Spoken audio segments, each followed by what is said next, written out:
welcome to Marketing Without the Marketing. I'm your host, Michael Bosey. Very glad you could join me today. Now, if you've been following along, you know that I'm in the middle of a series about repurposing content. And the reason I wanted to spend a bunch of episodes on this is it's one of the most important facets of any content strategy, mostly because it just makes you way more efficient if you're, getting more than one use out of a piece of content. So let's see, I kicked it off with the first episode called Repurposing Content is a Part of Any Content Strategy. And I talked about the three different ways that I look at when repurposing content. So that's by format, context, or extent. And let's see, episode 2 I spent on format, and that's all about the content. Episode 3 was about the context, and that's really about the audience. But then the next couple of episodes, I'd like to talk about extent, which is the length of the content that you're working with. And I'd like to talk about my method for categorizing each piece of content by its length, and then working one of two ways, either upstream or downstream. Now, to keep this clean and structured, I'm going to split this topic into 2 episodes, right? So this episode, I'll focus on the upstream method that I use. And in the next episode, next week, I'll focus on the downstream method. Now, I developed each of these methods really as a way to help my clients get more efficient in their content strategy. And as you'll see, not only are they making multiple uses of the same content, which is the whole point of this series, but also with my upstream method, a really cool thing is that you can start small and then work towards something bigger, which is why I favor this method. And I find that, I tend to work this way and I enjoy it, and I find it keeps me on track. And look, it might not be right for everyone, but it definitely works for me. And I have some good evidence that's worked well for my clients too. So let me lay it out for you and see if you think that this will work for you. Okay, let's start with the different lengths of content. They're usually categorized in 3 ways: long form, medium form, and short form.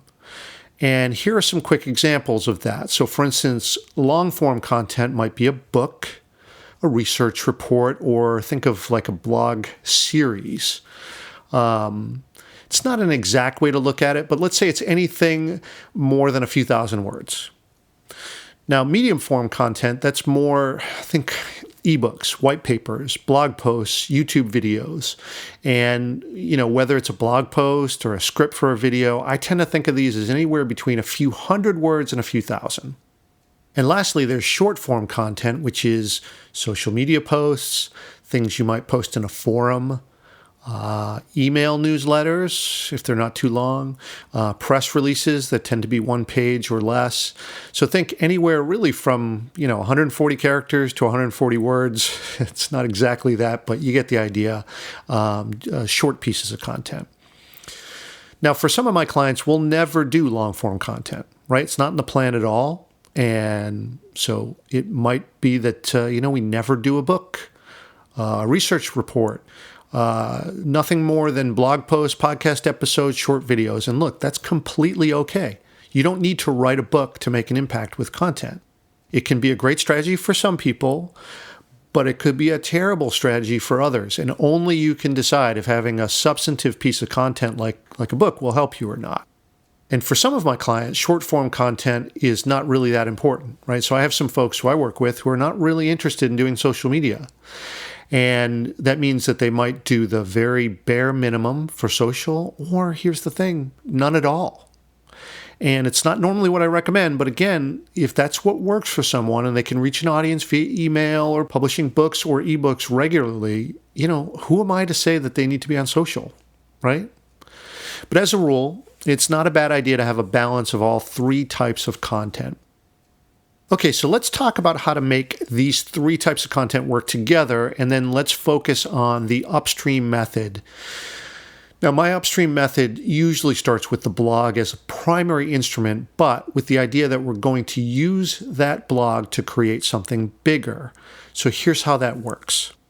First, I sit down with a client and we plan out the table of contents for a complete book end to end. And at this point in the process, it's just the structure of the book, right? We're not doing any writing yet. Really, we're just planning. And I always find this to be a great exercise because it really helps clarify and organize your knowledge into something that can be taught. And think about that. That's really what you're trying to do here. You're trying to teach something to your prospective customers.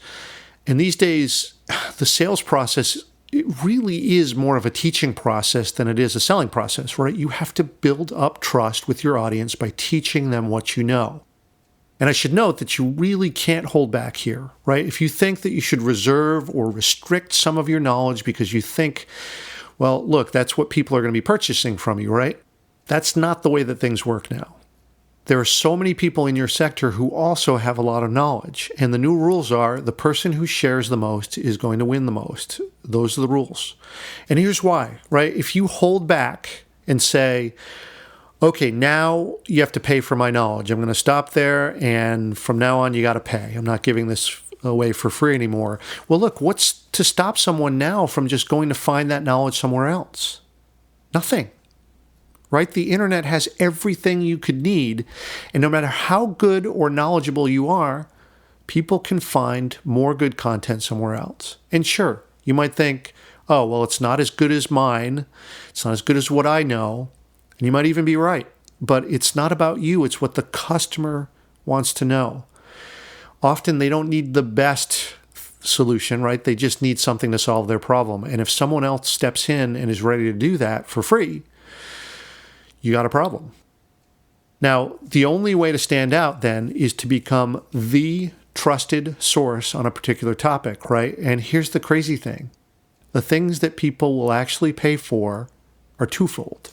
First, there's your particular personality or the nuances of what you do. And I always say this with what I teach. About 90% of what I do, it's the same techniques and methods that anyone else can teach you. So if that's true, why do people hire me? Well, when it comes down to it, it's because of the 10% that's unique to me. And I'm no different from you in that regard. You really just have to show off that 10%. That's the thing that makes you, you, and that's the thing that you got to highlight. But the other thing that's surprising is that people will pay for some very basic things that you might not expect would be that valuable. And what I'm talking about here are structure and sequence. Okay, remember, we're talking about teaching here, and these two things, structure and sequence, are really important. The structure of the content matters, right? You're the expert. You know how to break the topic down into small enough sections so that it's easily digestible. You know where the borders are. You know how to present this. You know how to contain it. You know it topic by topic. And that brings me to the next point, which is that the sequence matters too, right? So in other words, when you're teaching, what's the first thing that someone needs to know if they're trying to learn what you know, right? You can't tell them everything at once. So what's the first thing? And then after that, what's the second thing that they need to know? And again, the fact that you're an expert in your sector means that you can make these determinations. You can try to see it through the eyes of a novice and try to present it to them in a way that sort of produces a gradient of learning, right? And that's valuable. I mean, that's really valuable. So from there, you want to build out your table of contents. Now, when we're talking about a book-length work, consider that to be about, from my publishing days, about 90,000 words. Could be 100,000, could be more, but as a rule, this is what we consider to be roughly book-length work, 90,000 words. So, for most trade books, let's say that's a 300-page book with about 300 words per page, give or take, depends on a lot of other factors, but that will add up to 90,000 words. And as a rule, let's make each chapter about 9,000 words, and that produces about 10 chapters. That can sway a little bit. It could be 8 chapters, could be 6 chapters, could be 12, could be 15. It doesn't matter so much, but we're just using this as a guideline. And here's the thing. You're going to let your content decide for you. But as much as possible, you really do want to chart this out because it's nice to your reader. You want to keep what I call a consistent pedagogical rhythm. So for instance, you want to have each chapter be about the same length, so that your reader kind of knows what to expect, right? And look, this is going to happen even when you break it down a little further into sections. So if each chapter is about 9,000 words and you have about 5 or 6 sections or so, that turns into about 1,500 words per section. And hey, guess what? That's about the size of a standard blog post, right? So you can see where I'm going with this. You got 10 chapters, 6 sections each. That's about 60 blog posts. And even though we haven't written a word yet, now we've got a roadmap towards a book. And I love to work this way. And the simplest benefit is just that it keeps you really focused, right? You've got a blueprint now for a string of sequenced, largely orthogonal content. No more questions about, what am I going to write about this week? Because you've got the list, right? You got a list of topics. So just pick one. It doesn't matter which one, and get going. Write a blog post. You don't have to do it in sequence. And in point of fact, you might not want to. Write the book all packaged up and presented professionally. That's where the reader is going to get the sequenced content, all strung together, all logical, all in a very coherent path. Now, of course, this brings up a big question that people ask about this process when I lay this out. And I get this all the time, right? So the question is, okay, Michael, if people can read this on my blog, why will they ever buy a book from me when it's done? All right, that might seem like a legitimate question up front, but let me explain what's going on here. First, you're publishing a draft, right? So think of your blog as just a first draft. You're going to be able to get a reaction from an audience, right? Because you're publishing it live. And, when it gets compiled into a book, it's not going to be in draft form, right? You're going to want to hire a professional editor to help you take this draft and turn it into a polished, professional product. The book here is a very different format from a blog. And look, that takes the pressure off you when you're blogging, right? It doesn't have to be perfect. It's just a draft. So in other words, what's published in your book is going to look nothing like what's published on your blog. Great. Now, secondly, you're not going to publish the entire book on your blog, right? With the clients that I've used this method with, basically what we'll do is blog section by section through this outline, right? Until we get to about 50 or 60% of the book done and completed, right? In the first draft anyway. So once you reach this critical mass, then it's time to get serious and turn it into a real book project, right? In other words, your blog readers are not going to be getting the whole book anyway. They'll probably be getting about half of your first draft. Now, here's the thing. Some writers have told me that, when they're shopping this around to publishers or agents, they say the publisher doesn't want to see this type of activity. They want proprietary control over the content, so they don't want to see a draft of it out there in blog form. Here's my response to that. Now, first of all, I can say this because I was in publishing for 17 years, but look, publishers need to get with it, right? They want you to build an author platform, and this is how you do it. You can't have, building a platform be another activity. It has to be wound into what you already do. And it's crazy for publishers to think that you have to do this entirely separate activity from the writing that you do every day on the book project. And also, I have proof of this because I've actually done it with clients and it works. Let me call out a recent example. It's a book called Screenwise, Helping Kids Thrive and Survive in Their Digital World by Dr. Devorah Heitner. And I worked with the author and applied this blog to book process. And basically, we worked from an outline, collected up a lot of draft content she had from presentations, wrote some original pieces as well to fill out the outline, and ultimately got to about what I was talking about before. We got to about 60% of the content in draft form, then started, sending this around to publishers and agents. And long story short, it got picked up by Routledge and it was published in September 2016. So listen, this process works. So don't let publishers tell you otherwise. They can't expect you to be building an audience and writing the book at the same time and then say, oh, by the way, yeah, you can't use the book. I mean, that's ridiculous when you think about it. Anything that gets you in front of more readers and more folks who are your potential customers is a good thing for you.